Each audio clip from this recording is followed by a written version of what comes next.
ya estamos en contacto con María Sofía Vasallo o Vasallo, ella me dirá. Buenos días, Sofía.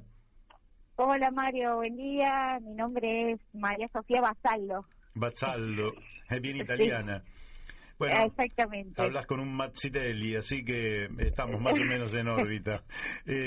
Bueno, vamos a decir que sos doctor en Ciencias Sociales de la Universidad de Buenos Aires y, bueno, aparte sos magíster en Análisis de Discurso, investigadora del Observatorio Malvinas de la Universidad de Lanús. Y tenés más títulos, de manera que estamos hablando con una persona altamente capacitada y estudiosa, pero que escribió una nota, Malvinas, la dominación colonial y la deconstrucción de los héroes, que a mí me pareció una excelente aproximación a un tema que es de suma importancia, porque los hechos, dicen algunos, son los hechos, simplemente, pero los hechos también tienen una representación y tienen una reinterpretación y tienen lógicamente un valor simbólico en la conciencia de las personas que, conforme sea el relato dominante, se representa de una o de otra manera y sirven en última instancia a uno u otro proyecto político. Y nosotros somos argentinos, somos latinoamericanistas, creemos en la integridad territorial de nuestro pueblo y creemos que quienes fueron a Malvinas cumpliendo una misión de reintegrar aquellos archipiélagos al continente, a la Argentina continental, cumplieron la misión de los héroes combatiendo en situación de desventaja. Contanos un poquito tu relato en la nota acerca de la deconstrucción de los héroes de Malvinas. Coincido plenamente con esta introducción, Mario. Nosotros estamos convencidos que Malvinas es un tema crucial porque, como nos han enseñado varios maestros del pensamiento nacional, Malvinas es la parte visible de un sistema de dominación invisible. Mientras nosotros estamos hablando hoy acá, en Buenos Aires, a 1900 kilómetros al sur, los británicos tienen sus poderosas bases militares con las cuales ocupan, explotan y dominan la tercera parte de nuestro territorio, que incluye también nuestro mar. Es decir, esa es la parte visible. Es como tener la tercera parte de la casa ocupada y que los usurpadores te usen el baño, dispongan de tus ahorros, se sirvan de tu heladera y de la alacena de tu cocina. Hay una fuerza militar extranjera ocupando un territorio que nos pertenece, pero eso es posible porque hay otra parte, hay otra forma de dominación que es invisible, pero que habilita la perpetuación de esta situación de injusticia de la ocupación colonial. Esto que opera a nivel de la cultura, del sentido común. Nosotros sabemos que la disputa por el poder sobre las cosas, los territorios, los recursos naturales, incluso sobre las naciones, se asocia a la disputa por el sentido común, por una visión de mundo que habilita, discute o promueve determinadas relaciones de dominación. Durante los últimos 40 años, a partir de muchas iniciativas distintas, se ha construido o se ha desarrollado una serie de estrategias tendientes a desalentar los valores, los pensamientos y las acciones en torno a la causa Malvinas, lo que Fernando Canjiano, que es veterano de guerra y psicólogo, define como el proceso por el cual se ha tratado de despojar a la guerra de su dimensión heroica y patriótica para neutralizarla como factor de movilización popular en la lucha anticolonial. Esto es la desmalvinización, que nosotros en el Observatorio Malvinas investigamos y encontramos que ya durante la guerra misma y inmediatamente después, hay en el discurso oficial británico los núcleos centrales a partir de los cuales se desarrolla esta matriz interpretativa de la guerra de 1982, que se centra justamente en la representación de los combatientes argentinos como víctimas de la dictadura militar. Importante esto que decís. Esta idea desconoce o abstrae los 200 años de luchas emancipatorias, todas las estrategias desplegadas por los actores internacionales para hacerse del control del Atlántico Sur y sus recursos, desde los orígenes de la Argentina misma. Y todo lo que hemos hecho los argentinos para defender eso que nos pertenece. El director del observatorio, César Trejo, que es también veterano de guerra, dice que antes de ser argentinos ya estábamos peleando contra los ingleses. Por eso es que muchos de los soldados conscriptos, cuando se enteran de la recuperación de las islas, el 2 de abril, ya habían terminado el servicio militar y se presentan como voluntarios, aún antes de recibir el telegrama que los convocaba, o los presos de la dictadura se ofrecen para participar, para acompañar a los soldados, y como no los dejan, organizan bancos de sangre.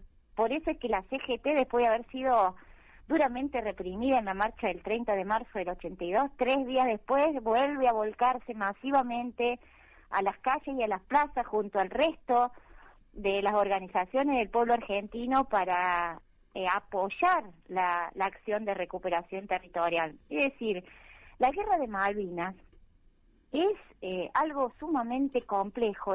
Toda guerra es terrible, deja huella indeleble en la vida de los pueblos y en la vida de las familias. Pero la guerra de Malvinas es un entrevero, como decía el fundador del observatorio. El 2 de abril se produce esta recuperación territorial, que es la recuperación de un territorio usurpado y acerca del cual la Argentina nunca dejó de reclamar. Pero esta acción de recuperación y de reivindicación es llevada adelante por un gobierno que es ilegítimo, de facto, genocida, que reprime el ejercicio de la soberanía popular. Es decir, una dictadura que es sumisa al poder mundial encara una acción de recuperación territorial que es en sí mismo un acto de insubordinación nacional, que produce la integración de procedencia geográfica, de tradiciones políticas, de clases sociales, en la lucha contra el adversario histórico de la Argentina, Gran Bretaña, por una causa justa. Y es por eso que que se produce en 1982, tanto en los campos de batalla del Atlántico Sur, en las islas y en el continente, un estallido patrio, el fervor del amor de miles de argentinos.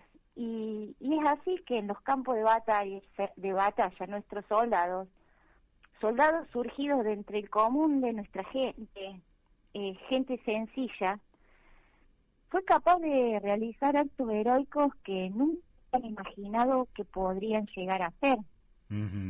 Nosotros llevamos adelante un proyecto que se llama Voces de Malvinas, archivo de las memorias de los combatientes, que consiste en registrar los testimonios de los protagonistas de la guerra del 82 y preservarlos para las próximas generaciones de Argentina. Qué interesante. Es decir, todas las semanas entrevistamos a combatientes y todos nos cuentan, especialmente hacen mucho hincapié en contarnos las acciones de los compañeros que quedaron allá. Una manera de mantener vivo al soldado caído es mantener vivo el recuerdo de su acción y fundamentalmente de estas acciones que son acciones orientadas por el amor, por la generosidad, por... ¿Me permitís que introduzca una frase ¿cómo que no? vos... ¿Cómo no?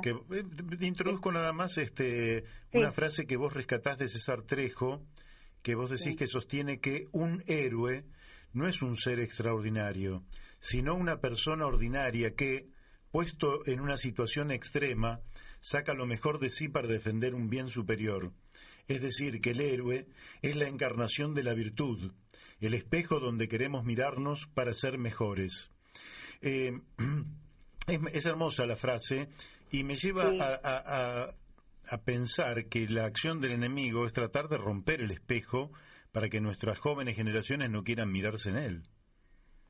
Exactamente, porque vos, fíjate, Mario, perdón que te tutee. Sí, con todo gusto.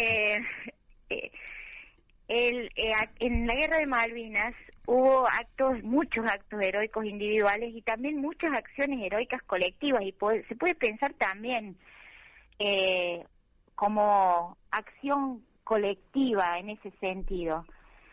Estos actos heroicos actualizan la esperanza de la comunidad nacional acerca de sus propias capacidades para rebelarse contra los invasores y encarar un proyecto nacional. Uh-huh. Por eso hay algunos que están tan empeñados en robarnos a los héroes. Durante estos últimos 40 años nos han querido avergonzarnos del amor ese que se expresó en las calles masivamente, del amor que pusieron los combatientes y que fue el que hizo capaz que afrontaran situaciones terribles, y fue el que hizo capaz que en ese marco inhóspito realizaran acciones heroicas de gran generosidad. Durante estos 40 años han querido hacernos dudar de eso, hacernos arrepentir de ese amor que hemos sentido, hacernos olvidar de ese amor, pero no han podido.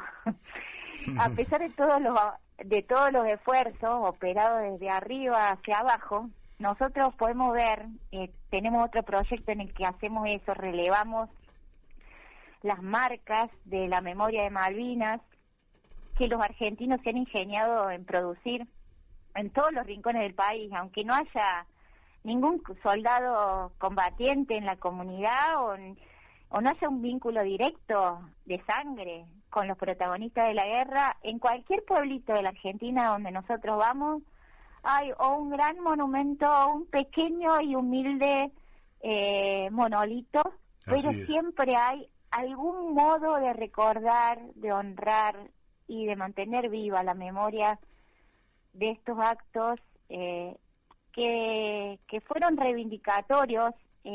Los soldados argentinos no fueron a dar la vida por Galtieri ni por la dictadura militar, fueron a defender algo que nos pertenece a todos los argentinos. Así es. Yo soy testigo de aquella historia, pues soy un viejo militante de las causas nacionales y populares, y sé positivamente la disyuntiva que creó en buena parte de quienes veníamos luchando contra esa dictadura, aquel acto de reivindicación histórica. Yo pertenezco a un partido que Alfredo Palacios escribió un libro sobre las Islas Malvinas en un proyecto justamente del Congreso Nacional, a partir del cual la difusión de la causa de Malvinas se hizo mucho más intensa, de hace aproximadamente 80 y pico de años atrás, porque no hay que olvidar que nosotros teníamos una dirigencia anglófila, con esto quiero decir muy admiradora y subordinada a los intereses británicos, que llegaron a decir algo así como que la Argentina debería ser una perla en la corona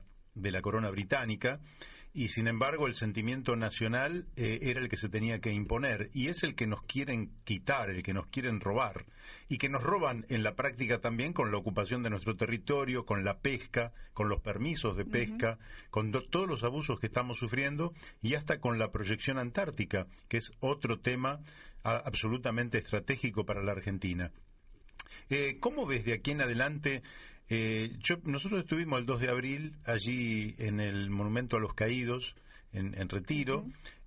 Tuve la diosa fortuna de cruzarme con un sobreviviente del ARA General Belgrano. Y te quería preguntar por el ARA General Belgrano, porque en estos micrófonos hemos hablado con algunos militares que consideran, a diferencia de este que te está hablando, yo considero que el acto terrorista más grande que sufrió la Argentina en toda su historia fue el hundimiento del General Belgrano, porque estaba fuera del área de exclusión y planteada por los propios ingleses y fue un acto terrorista para cortar cualquier posibilidad de resolución diplomática de la cuestión. Y entonces yo lo califico como un crimen de guerra. ¿Cómo lo ves vos, que estás muy metida en este tema? Mire, no es el tema en el que yo me especializo, pero yo comparto esa visión. Y estoy rodeada de compañeros investigadores que vienen trabajándolo desde hace mucho tiempo, que sostienen esta misma posición, Mario, tu mirada. Uh-huh. El hundimiento del crucero Ara General Belgrano se produce en el medio de las negociaciones de paz. Y entendemos que es un acto criminal. 323, la mitad de los caídos, de nuestros caídos, se producen ahí. Uh-huh. A partir de ese momento queda anulada cualquier posibilidad de negociación de tipo diplomático. Recordemos que la recuperación de las Malvinas empieza con la Operación Rosario, y ese era el objetivo. Se trataba de recuperar las islas sin derramamiento de sangre, izar la bandera argentina, dejar una delegación y obligar a los británicos a sentarse a negociar. Esa era la idea original, del plan original. Después sucedieron un montón de cosas, y también hay en nuestro equipo compañeros que analizan todos los intereses internacionales que provocaron de alguna manera el enfrentamiento bélico y que estaban interesados en que esto se produjera. Uh-huh. Desde los intereses económicos británicos y estadounidenses, como también el de las Fuerzas Armadas de esos países, y cómo esto se fue preparando, y cómo sectores militares de la conducción del país de ese momento fueron muy manipulados por estos intereses. Sí. Uh-huh. Como lo hicieron en tantas otras dimensiones de la conducción del país. Bueno, en esto también fueron serviles a estos intereses, independientemente de si fueran acciones más o menos conscientes. Pero bueno, estos no son los temas que yo más manejo, y hay compañeros míos que sí lo trabajan y lo desarrollan con mucha profundidad, que están haciendo especialmente un revisionismo muy detallado acerca de las reales causas de la guerra de Malvinas. Sí, de cómo se fue. Aquí lo hemos hablado con un capitán de fragata que ha hecho una investigación, Jorge Sáenz, que ha hecho una investigación muy profunda y queda absolutamente en evidencia que Galtieri fue inducido a través de una serie de maniobras a tomar las Malvinas, y cayó en la trampa. El general Majestuoso cayó en una trampa. Claro. Pero la trampa que siempre son armas de doble filo. Me gustaría, aunque no sea tu especialidad, pero Malvinas golpea la conciencia de los militares argentinos, donde el mundo se les da vuelta. Es decir, en aquel momento los que eran amigos se transforman en enemigos, y los que eran enemigos se transforman en amigos. Pero me gustaría, además de esta dimensión y de lo que clarificó además cuál es el enemigo, te hago un comentario muy chiquitito, casi anecdótico y fuera de lugar, pero yo siempre digo que es una de las 2 veces que coincidí con Mariano Grondona. Estaba hablando con el doctor Muñiz, que era el embajador argentino en Naciones Unidas en aquel entonces, y el doctor Muñiz, en un momento cansado de que Grondona hablara del enemigo, le dice: pero usted, Grondona, ¿a quién le llama el enemigo? Porque los ingleses son nuestros amigos. Y él le dice: al que dispara contra nuestros soldados.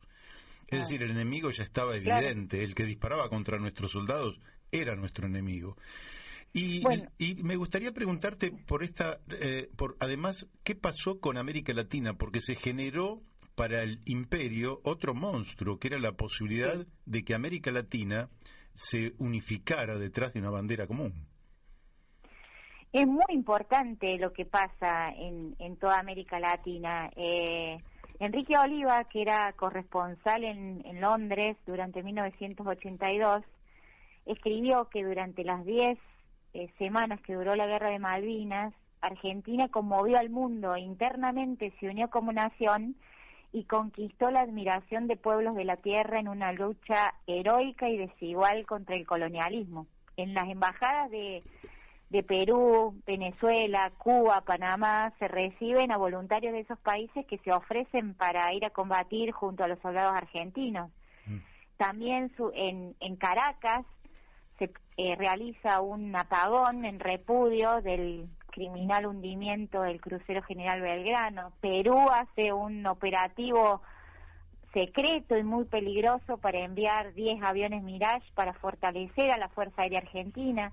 Los grupos de exiliados de América Latina, entre los cuales estaba la rectora de la Universidad, Ana Jaramillo, organizan acciones a lo largo y a lo ancho de nuestra América para apoyar la acción de reivindicación territorial.